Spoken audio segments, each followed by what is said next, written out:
কারখানায় বেশ কয়েকটি এমওভি অর্থাৎ মোটর অপারেটেড ভালভ রয়েছে। এগুলো কন্ট্রোল ভালভের মতোই, কিন্তু ইলেকট্রোনিউমেটিক কন্ট্রোল ভালভে এয়ার সাপ্লাই থাকে, কিন্তু এখানে কোনো এয়ার সাপ্লাই থাকে না। এটা সম্পূর্ণ ইলেকট্রিক্যাল সাপ্লাইয়ের মাধ্যমে কন্ট্রোল করা হয়। এজন্যই এটাকে এমওভি অর্থাৎ মোটর অপারেটেড ভালভ বলা হয়। এই মোটর অপারেটেড ভালভের মাধ্যমে বিভিন্ন ফ্লো কন্ট্রোল করা হয় এবং ফ্লো কন্ট্রোলের মাধ্যমে এর প্রেসার বা অন্যান্য যেমন লেভেল, টেম্পারেচার এগুলো কন্ট্রোল করা হয়ে থাকে।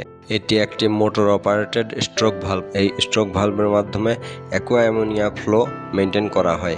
এই অ্যাকুয়া অ্যামোনিয়া হলো অ্যামোনিয়ার লিকুইডের সাথে কিছু পানি মিশ্রিত থাকে। এখানকার ফ্লো মেজারমেন্টের জন্য ট্রান্সমিটার রয়েছে এবং এই ট্রান্সমিটারের সাহায্যে কন্ট্রোল রুম থেকে এখানকার ফ্লো দেখা যায় এবং এই ফ্লো স্ট্রোক ভালভের সাহায্যে নিয়ন্ত্রণ করা হয়। স্ট্রোক ভালভটিতে সমস্যা হওয়ায় এটি ডিসম্যান্টল করা হয়। ডিসম্যান্টল করার সময় এর পাওয়ার অফ করে নেওয়া হয়।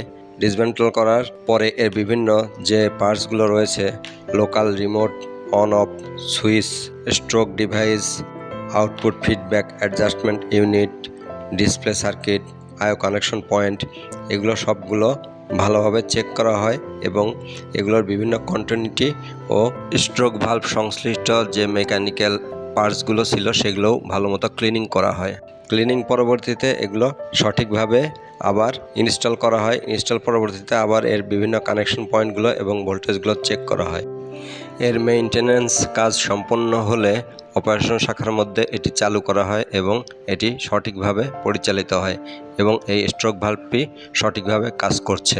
সাধারণত মেইনটেনেন্স কাজের ক্ষেত্রে লক্ষ্য করা যায় এই ধরনের ক্লিনিং ওয়ার্কস খুবই গুরুত্বপূর্ণ। সাধারণত বিভিন্ন যে ইলেকট্রিক্যাল কানেকশনগুলো থাকে সেগুলো অনেক সময় লুজ থাকে, সেগুলো ঠিক করে কানেকশন দেওয়ার পরে এবং যে মেকানিক্যাল বিভিন্ন ডিভাইসগুলো থাকে সেগুলো ক্লিনিং করার পরে এগুলো ঠিক হয়ে যায়। এক্ষেত্রেও ধারণা করা হয় ছোটোখাটো কোনো সমস্যা ছিল এবং পরবর্তীতে সেটি রিমুভ হয়, এখন সঠিকভাবে পরিচালিত হচ্ছে।